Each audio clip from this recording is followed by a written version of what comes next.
Alright, natapos din. Huhulugan na lang ng submersible pump.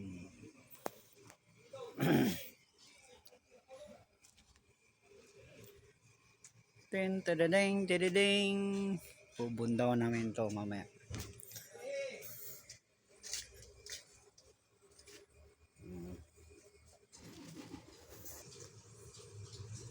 Ayan, right guys, ito na siya. Tapos na. Magsisiminto na lang kami sa mga gilid nito. Tapos huhulugan ng submersible pump. Alright, tapos na.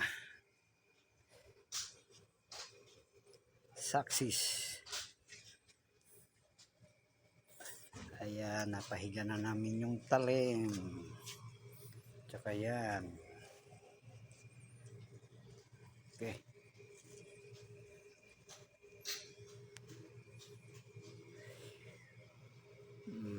Napakas taas. Okay, hanggang dito muna tayo guys, and thank you. At huwag kalimutan mag-subscribe sa aking YouTube channel. Thank you. God bless. Bye-bye. See you next vlog at next project namin. Abang-abang lang po tayo.